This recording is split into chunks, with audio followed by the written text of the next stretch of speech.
ሰላም ውድ አርሰናል ቤተሰቦች እንዴት ቆያችሁልን? በዛሬው ጡብ ክለባችን አርሰናል የመለከቱ አሁናዊ አዲስ መረጃዎች ይዘን መጥተናል። አብራችሁን ቆዩ ውድ ቤተሰቦች። እንደተለመደው ለቻናሉ አዲስ ከሆናችሁ ቻናሉን በቅድሚያ ሰብስክራይብ በማድረግ ቤተሰብ ሁኑ። ሁለቱ መረጃዎች አለፍን። አብራችሁን ቆዩ። አርሰናል በዓለም ዋንጫው ደምቆ የነበረውን ጃፓናዊ የሜንዝ አማካይ ካይሹሳኑን ለማስፈረም ንግግር መጀመሩ ተሰማ።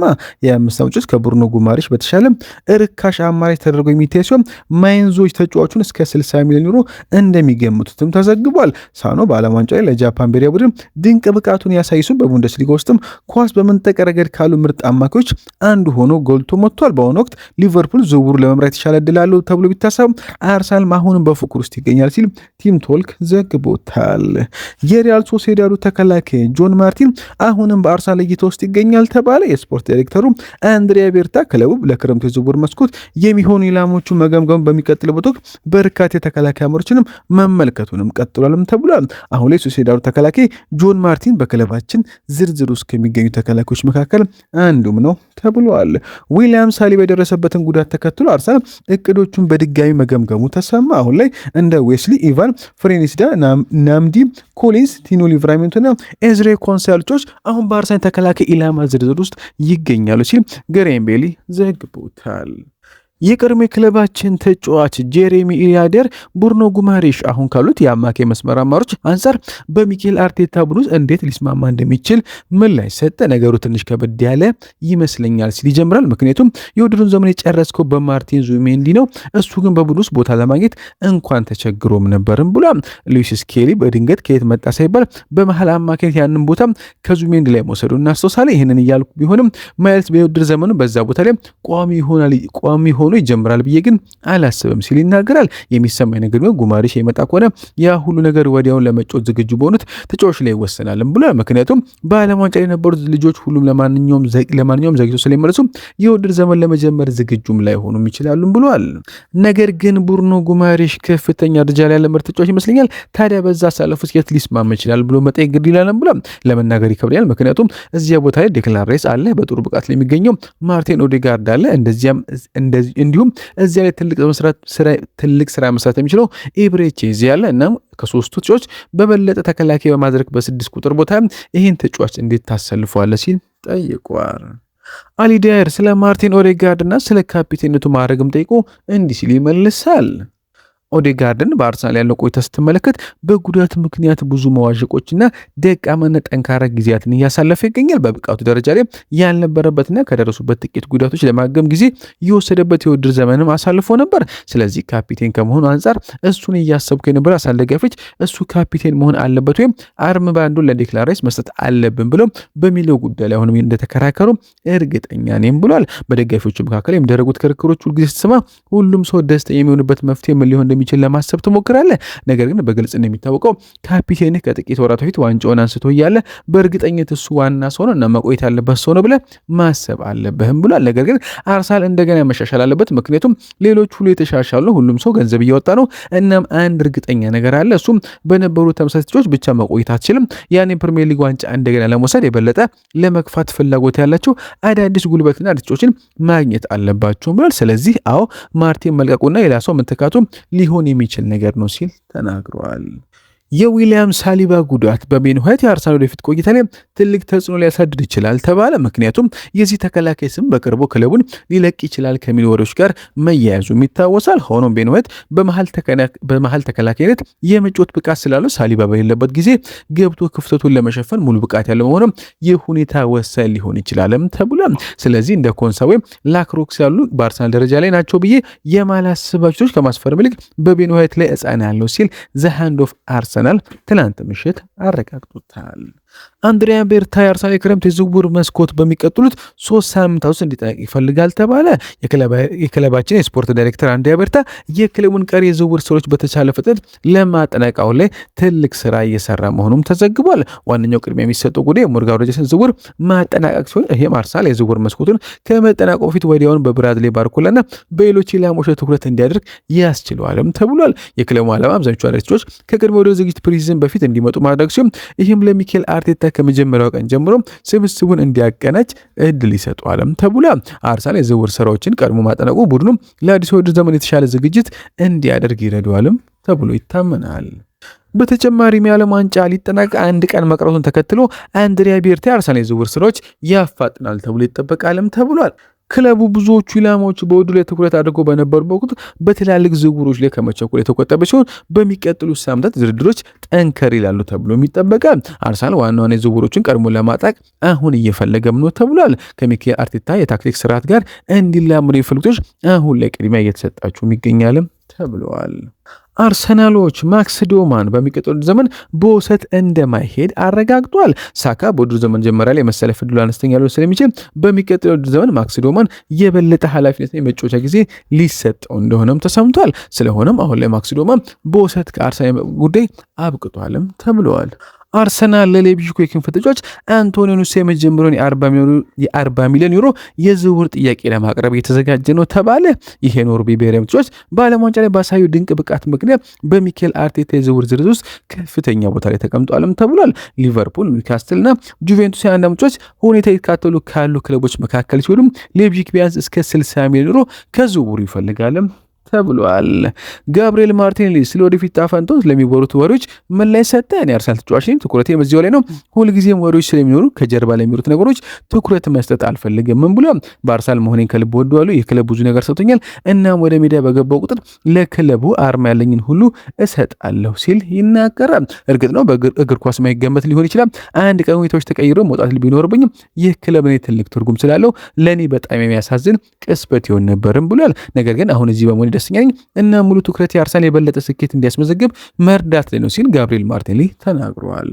አርሰናል በኤዝሪ ኮንሳል ያለውን ፍላጎት እያጠናከረ መሆኑ የተገለጸ ሲሆን የአስቶን ቪላና የእንግሊዝ ብሔራዊ ቡድን ተከላካይ የሆነው ተጫዋች ለማስፈረም የዝውውር ጥያቄ ለማቅረብ አሁን ላይ አርሰናል ዝግጁ መሆኑም ተዘግቧል። ኮንሳ በቪላ ፓርክ ድንቅ ብቃቱን እያሳየ የሚገኝ ሲሆን በዚህ ክረምት በተካሄደው 2026 የዓለም ዋንጫ ከእንግሊዝ ብሔራዊ ቡድን ጋር ጥሩ የውድድር ጊዜ ማሳለፉ የሚታወሳል። ዴይሊ ሜል እንደዘገበው ከሆነ የ8 ዓመት ተከላካይ ከአስቶን ቪላ ጋር ባለው ኮንትራት ላይ 2 ዓመታት የቀሩ ሲሆን መድፈኞቹ እሱን ለማስፈረም እንቅስቃሴ ለመጀመር በመዘጋጀታቸው ምክንያት በቪላ ያለው ቆይታ አሁን ላይ አጠራጣሪ የሆነም ነው ተብሎ ይህ ዜና የወጣው አርሰናል ኮንሳ እንዲሁም ዌስትሃምን ኮንስታንቲኖስ ማቭራፖነስ በአይን ውስጥ እንዲያስገባ ቀደም ብሎ ከወጣው ዘገባ መቀጠል ነው። ሚኬል አርቴታ ፈረንሳይ በዓለም ዋንጫው ግማሽ ፍጻሜ በስፔን ስትሸነፍ በደረሰበት ጉዳት ምክንያት ከሜዳ ለረጅም ጊዜ የሚርቆን የዊሊያም ሳሊባን ተተኪ አሁን ላይ እየፈለገም ነው ተብለዋል። አርሰናልና ጁሊያን አልቫሬዝ ምናልባትም ሊገናኙ ይችላሉ ተባለ።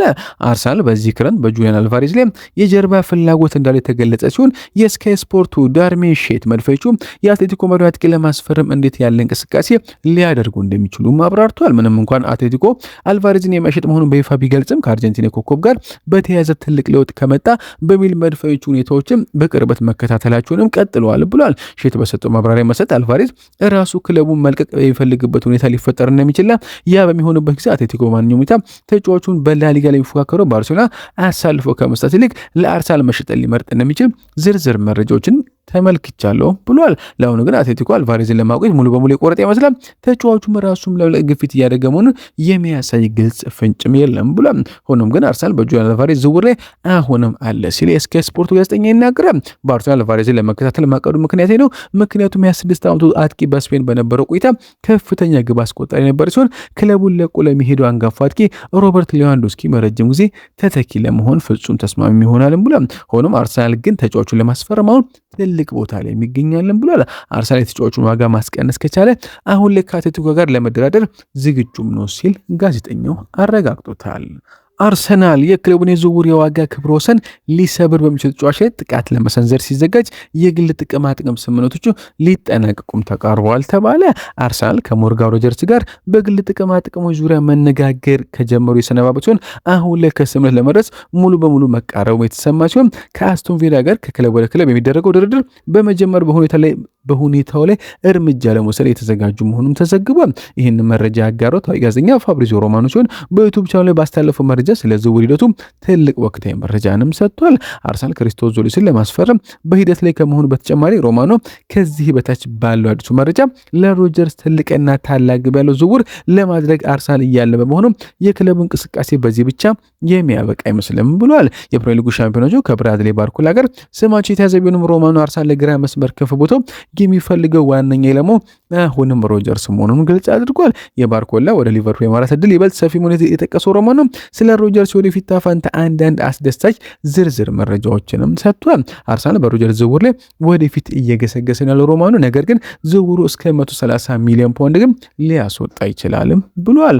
ፋብሪዞ ሮማኖ ሲናገር እንዲህ ይላል። ለብራድሊ ባርኮላ በአሁኑ ወቅት ምንም አይነት ንቁ ድርድር የለም። እኔ ካለኝ መረጃ መሰረት አርሰናል በአዲስ ክንፍ ተጫዋችነት ወደ ስብስቡ ለመጨመር የሚፈልገው አሁንም ሞርጋን ሮጀርስ ነው ሲል ይናገራል። ከተጫዋቹ ወገን ጋር የተደረጉ ነገሮች በጥሩ ደረጃ ላይ ይገኛሉ ያለው ፋብሪዞ ሮማኖ በኮንትራት ጉዳዮች ላይ ምንም አይነት ችግር የለም ብሏል። የግል ጥቅም ስምምነቱ ሊጠናቀቁ ተቃርቧል። ጥቂት ዝርዝር ጉዳዮች ብቻ ነው የቀሩት። አርሰናልም ጥቃት ለመሰንዘር ዝግጁም ነው ብሏል። አርሰናል የአዲሱ የክንፍ ተጫዋቹ ሞርጋን ሮጀርስ ድርድር ለመጀመር አሁን ላይ ዝግጁም ነው ብሏል። ስለዚህ በክለቦቹ መካከል የሚደረገው ድርድር በቅርቡ ይጀምራል ያለው ፋብሪዞ ሮማኖ አርሰናል ወደ ስብስቡ ሊጨምር የሚፈልገው ሮጀርስን ብቻ ስለሆነ ምናልባትም ወደ ቪላ ገፍቶ ይሄዳሉ ብሏል። ያም ሆኖ ቴሌግራፍ እንደዘገበው ሮጀርስ እስከ 130 ሚሊዮን ፓውንድ ሊያስወጣ ስለሚችል ይህ ለአርሰናል ትልቅ እንቅፋትም ሊሆንም ይችላል። ይህ ዋጋ እውን የሚሆነው ከሆነ ቢቢሲ ስፖርት እንደዘገበው ከሆነ ዴክላን ራይስ ያስፈረሙበትን ዋጋ በበለጥ ለመድፈኞቹ በታሪካቸው ከፍተኛ ክለብ የዝውውር ዋጋ ክብረ ወሰን ይሆናልም ተብለዋል። ቡርኖ ጉማሬሽ ከኒውካስትል ወደ አርሰናል ለማምራት የሚያደርገው ጉዞ በጣም የቀረበ መሆኑ ዝውውሩ እውን እንደሚሆን ተጠቁሟል። ጉማሬሽ ክለቡ መልቀቅ እንደሚፈልግ ማግቢሶቹ ካሳወቀ ሳምንታት የተቆጠሩ ሲሆን አንቶኒ ጎርደንና ሳንድሮ ቶናሊ ቀድሞ ክለቡ የለቀቁ በመሆናቸው ክለቡ ያለ እነዚህ ታላላቅ ኮከቦች እንደ ቀድሞ ተወዳዳሪ ላይሆን ይችላልም ተብሏል። የብራዚል አማካይ መልቀቅ የመነጨው እሱን ለማስፈረም ግፊት እያደረጉት ከሚገኝ የፕሪሚየር ሊግ ሻምፒዮኖቹ አርሰናል ካላቸው ፍላጎትም ነው ተብሏል። አርሰናሎች ቀደም ሲል ጥቂት ሙከራዎችን ማድረጋቸው የሚታመኑ ሲሆን ሁሉም በኒውካስትል ውድቅ ቢደረግባቸው በሂደቱ ላይ ግን መሻሻሎች ታይተዋልም ተብሏል። የነገሮች መሻሻል ኒውካስትል ተጫዋቹን እንደሚያጣ እንዲሰማ ያደረገ ቢሆንም የዝውውር ዋጋ ግን አሁን በእርግጠኝነት አልታወቀም ተብሏል። እንደ ፉትቦል ኢንሳይደር ዘገባ ከሆነ ቡርኖ ምናልባትም የኒውካስትል ልብ ትርታን ደጋፊዎችን በዚህ እንደሚስማሙ ይታወቃል። ክለብ ወደፊት ለሚያደርገው ጉዞ እሱ ልብና ነፍስ ሆኖ ይቆያል ብሎ እያሰቡም ነው ብሏል። እስከ 90 ሚሊዮን ፓውንድ አካባቢ ለመሃል ሜዳው ተጫዋች ኒውካስትል አሁን ላይ ከዝውውሩ ይፈልጋልም ብሏል። አሁን ላይ እንዳሁን መረጃዎች ከሆነ ወደ ለንደን አምርቶ ለአርሰናል ለመጫወት ከወሰነ ተጫዋቹ አርሰናል ኒውካስትል ሊቀበል የሚችለውን ያህል ማራኪ የዝውውር ጥያቄ ማቅረብም አለበትም ሲል ፉትቦል ኢንሳይደር ተናግረዋል። በተጨማሪም ቲም ቶልክ እንዳስነበበው ከሆነ ማክቢሶቹ ጉማሬሽ እንዲለቁ እስከ 100 ሚሊዮን ፓውንድ እንደሚጠይቁም ታውቋል። የውስጥ ምንጮች ቀደም ሲል እንደገለጹ ከሆነ ተጫዋቹ ክለቡ መልቀቅ ቢፈልግም በራሱ በኩል ንቁ የሆነ ግፊት እንደማያደርገና ወደፊት አፋንታው ለክለቡ እንደሚተውም ተናግሯል። የኒውካስትል ጸሐፊ ሊ ራይደር ጉማሬሽን በቀላሉ በክለቡ ላይ ተስፋ ቆርጦ የሚተው አይነት ተጫዋች እንዳልሆነ በድጋሚም ገልጿል። ስለሆነም አርሰናል ተጫዋቹን ለማስፈረም ትልቅ እንቅስቃሴ ማድረግ ይኖርበታልም ተብለዋል። ውድ ቤተሰቦች ለዛሬ በረ ቆይታ በዚያ በቃ መልካም ቀን